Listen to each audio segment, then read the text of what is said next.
I found out my husband had a second family when his other wife called me crying. Instead of confronting him, I planned a family barbecue with a guest list he'd never expect.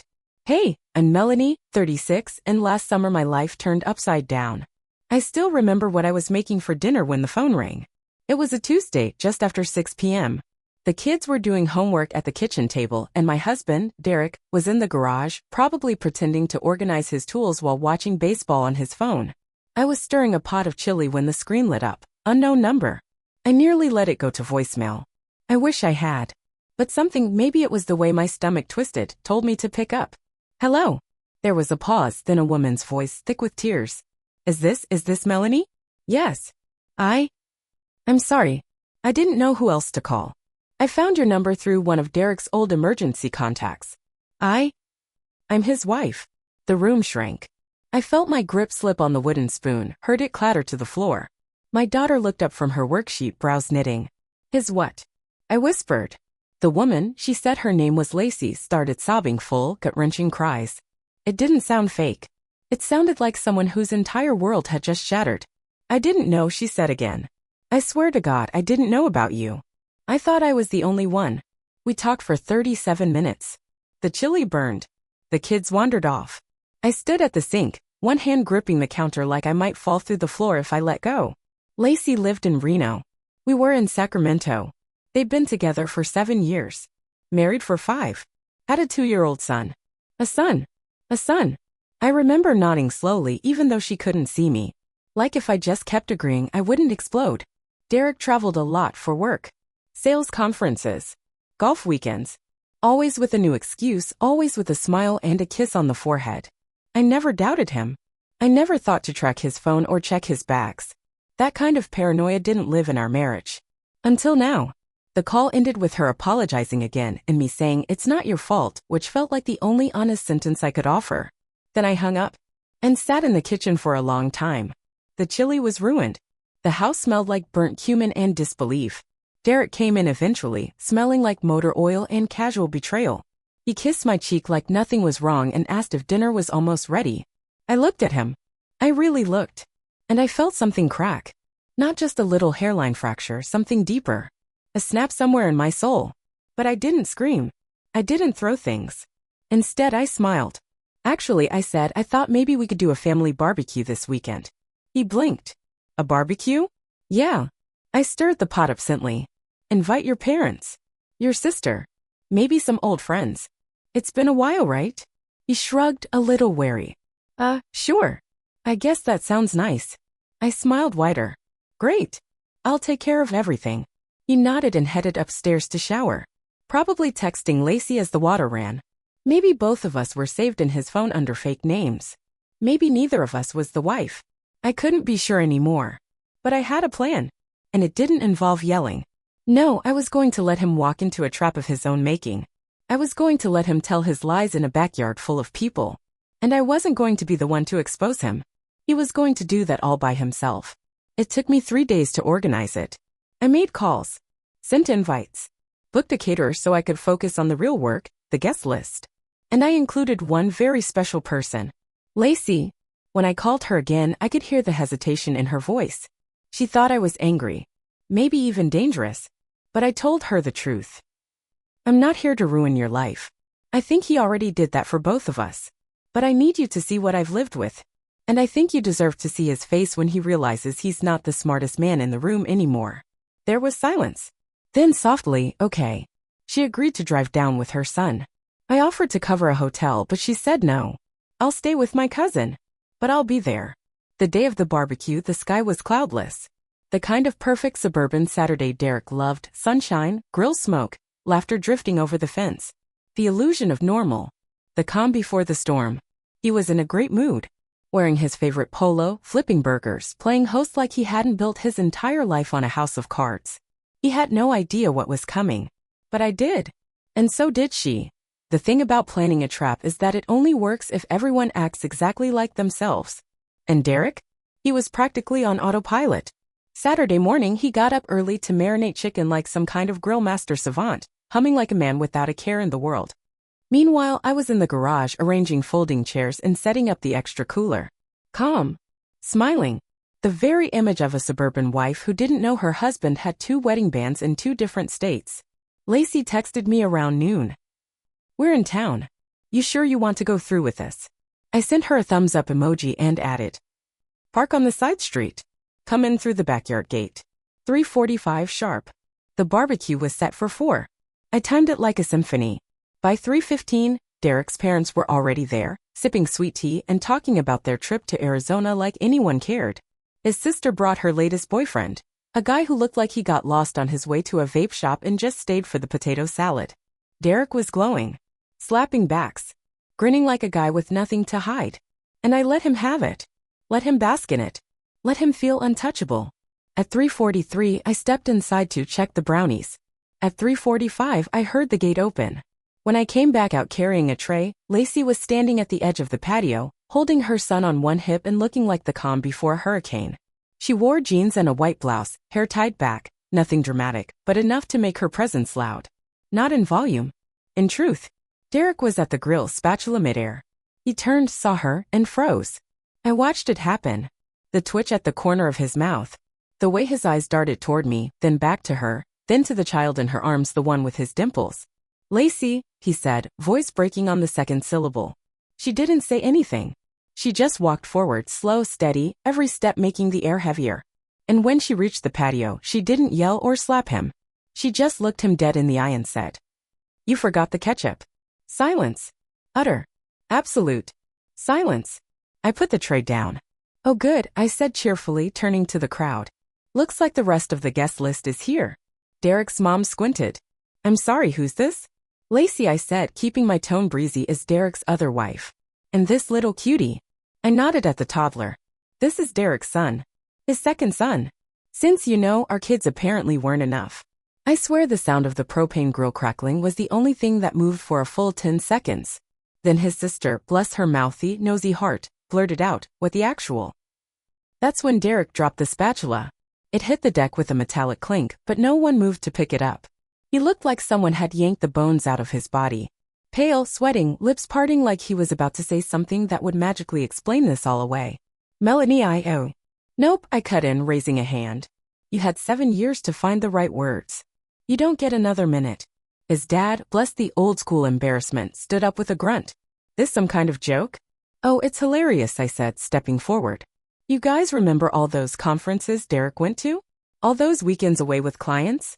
He wasn't selling insurance. He was making daycare runs in Reno." "Wait," his sister said, pointing at Lacey. "You didn't know about her either?" Lacey shook her head, eyes still on Derek. "No.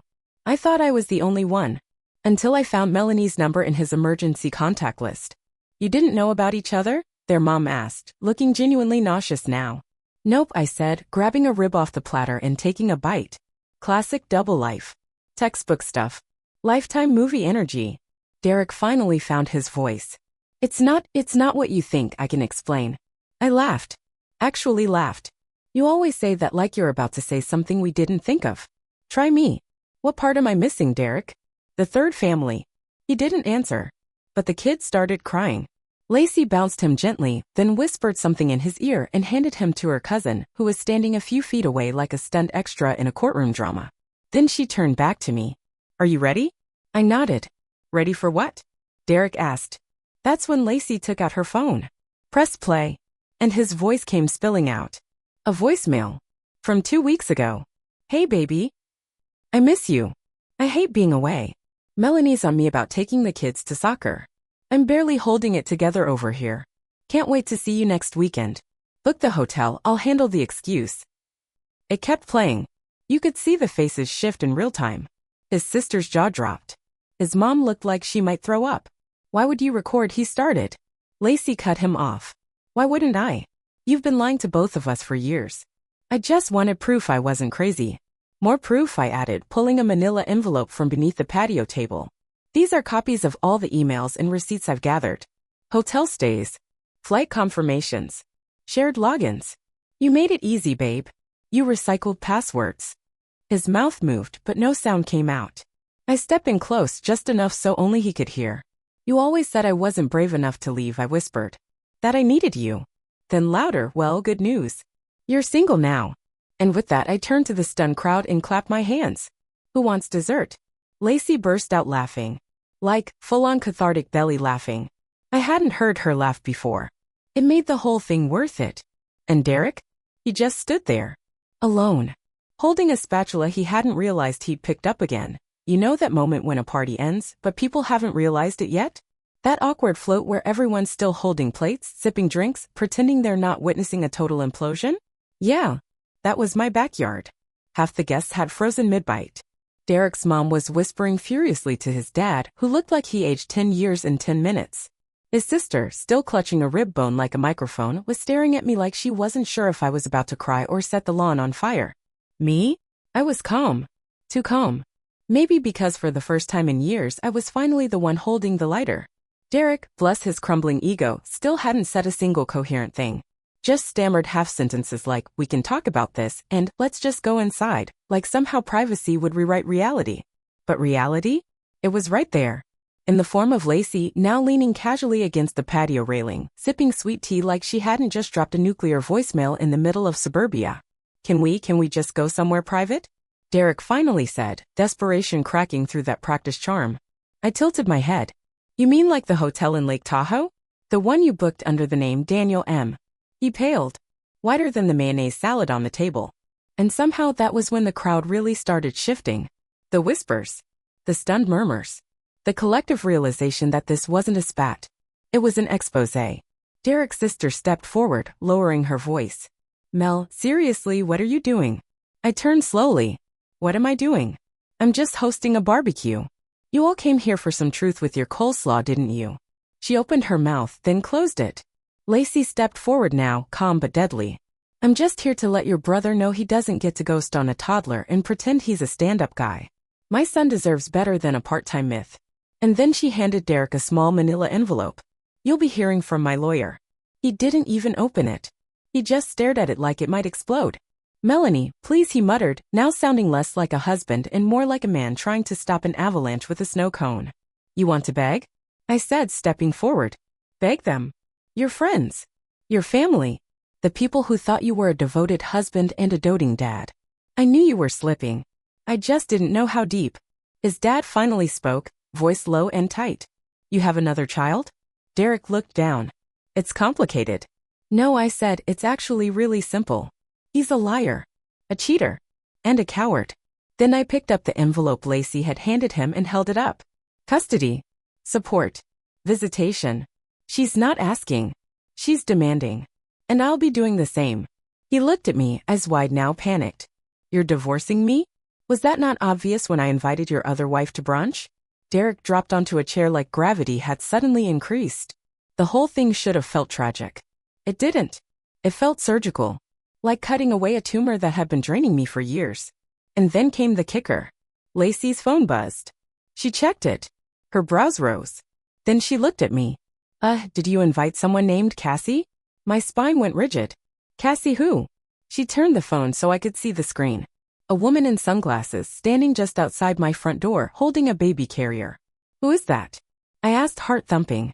Derek, pale as chalk now, didn't even lift his head. Just muttered that might be from Vegas. Lacey barked a laugh. Oh my God, I said. There's a third. I didn't know she'd come. I turned to the crowd. Okay, I said, clapping once. New plan. I headed for the gate and opened it with theatrical flair. Come on in, sweetheart. Welcome to the Derek parade. Apparently we've got multiple floats. Cassie stepped through hesitantly, holding a pink diaper bag. She looked at me, then at Lacey, then at Derek, and her face crumpled.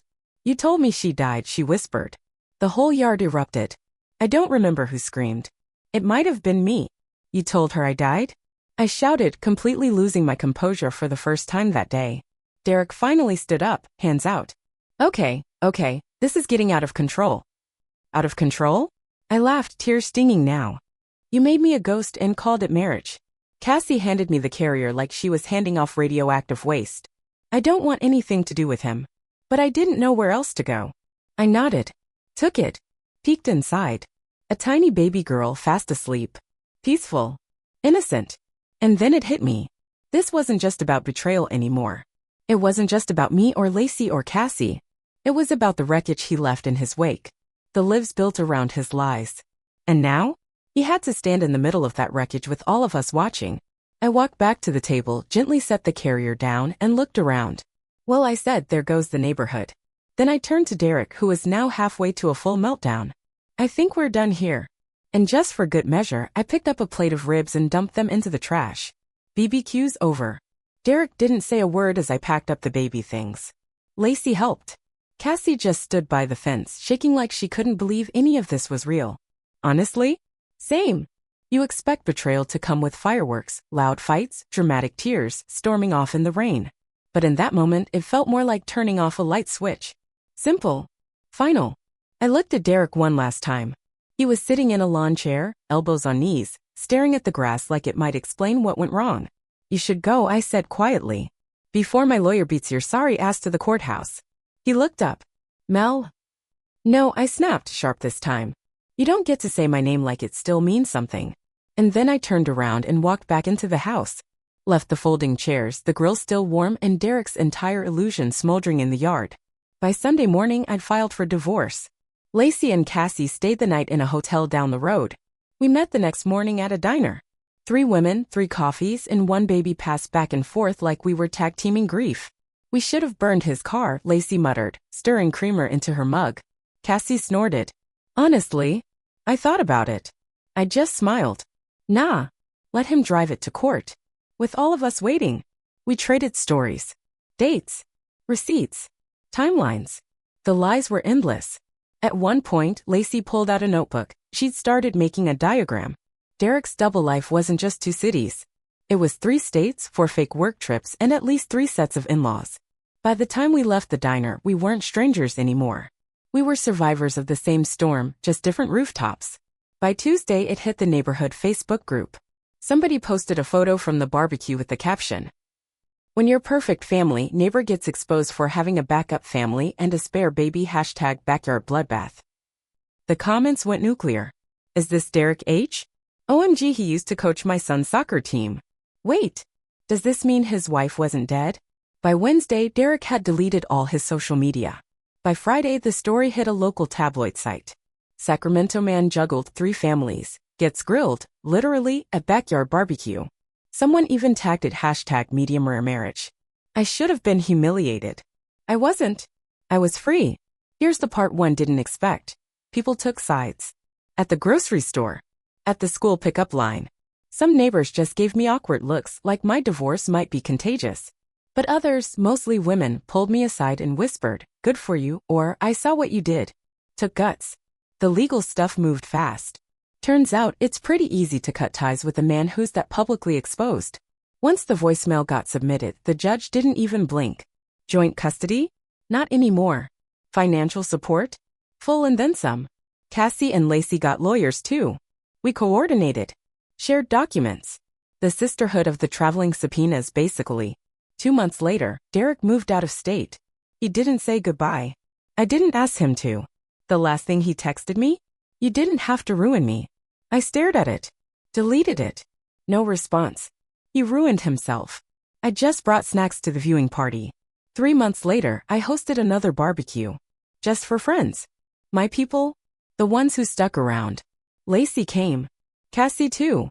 Our kids played together like they'd always been cousins. Someone brought a bounce house. Someone else brought champagne. Halfway through the evening, I stood by the grill, same spot Derek used to claim like a throne, flipping burgers with one hand, holding a toddler on my hip. Someone asked if I was okay. I looked at the crowd, the music, the laughter. The peace. Yeah, I said. Better than okay. And I meant it. So, that's how I found out my husband was living a second and third life. And how I made sure he ended up exposed, humiliated, and legally dismantled at a barbecue in front of his family. No yelling. No slaps. Just receipts, timing, and ribs. Sometimes the best revenge smells like smoked hickory and tastes like freedom.